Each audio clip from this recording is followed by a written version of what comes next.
আজকে আমি দেখাবো কিভাবে রিবন দিয়ে 5টা ভিন্ন ধরনের পাতা তৈরি করে নিতে পারবেন। তো নাম্বার 1, প্রথমে একটি সিম্পল লিফ এঁকে নিলাম। এবার সূচের মধ্যে রিবনটা খুব ভালোভাবে গেঁথে নিয়ে কাপড়ের উপরে উঠিয়ে নিলাম। এখানে আমি 25 সেন্টিমিটারের রিবন ব্যবহার করেছি। তো দেখতে থাকুন কিভাবে এই সহজ পাতাটা তৈরি করে নিচ্ছি। খুবই সহজ পদ্ধতি, একবার দেখলে সহজেই বুঝে যাবেন।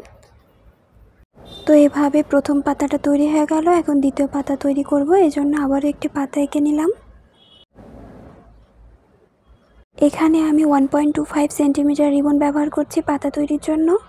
রিবনটাকে প্রথমে একটু পেঁচিয়ে নিচ্ছি, এবার কাপড়ের মধ্যে খুব সুন্দরভাবে গেঁথে নিলাম।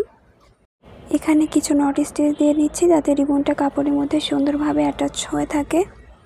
এখন এক সাইড থেকে রিবনটাকে গেঁথে নিচ্ছি যাতে একটি পাতার মতো শেপ আসে। তো ভিডিওটা দেখতে থাকুন, বুঝে যাবেন কিভাবে কাজটা করতে হবে।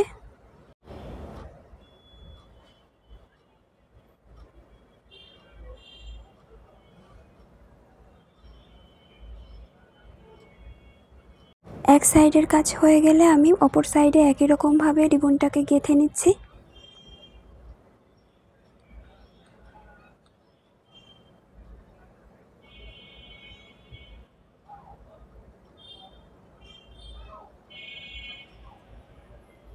আশা করছি আপনারা দেখে বুঝতে পারছেন কিভাবে কাজটা করতে হবে।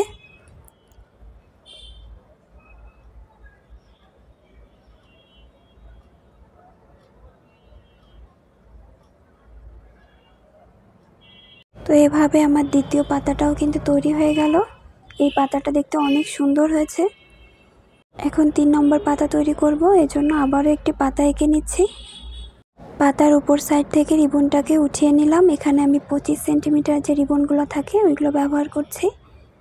এখন ভিডিওতে দেখা নিয়ম অনুযায়ী রিবনটাকে কাপড়ের মধ্যে সুন্দর করে গেঁথে নিচ্ছি। তো দেখতে থাকুন, আশা করছি আপনারা বুঝে যাবেন।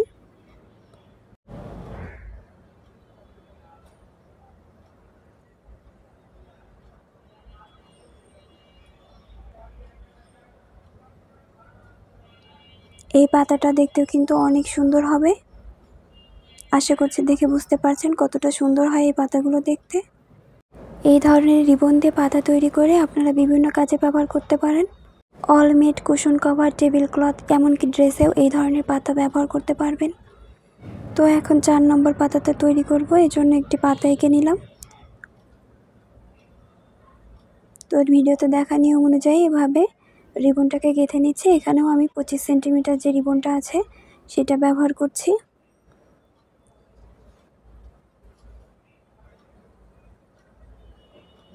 এই পাতাগুলো তৈরি করা অনেক বেশি সহজ, কিন্তু দেখতে মাশাআল্লাহ অনেক সুন্দর লাগে।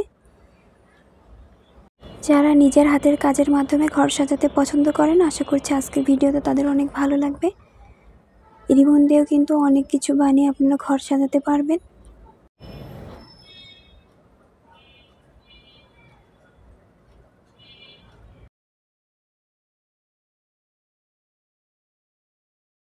পাঁচটি পাতা দেওয়া শেষ হয়ে গেলে এখানে আমি ডাল দিয়ে নেব, এই জন্য রিবনটাকে এভাবে পেঁচিয়ে একটু নট সেলাই দিয়ে নিচ্ছি।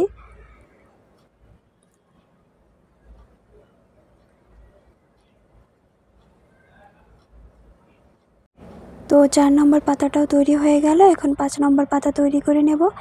এই জন্য এখানে আমি 25 সেন্টিমিটার সাইজের রিবন 10 ইঞ্চি কেটে নিয়েছি। এটাকে আমি ফোল্ড করে 2 ভাঁজ করে একটু পাতার মতো শেপ দিয়ে নিচ্ছি এবং লাইটার দিয়ে এটাকে খুব ভালোভাবে অ্যাটাচ করে নিচ্ছি।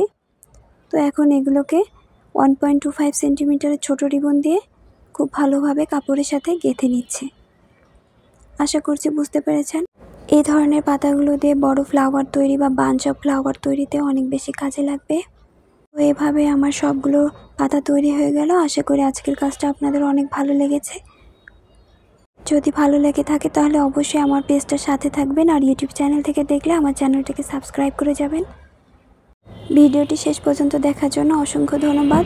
So enough for today, take care always, আল্লাহ হাফেজ।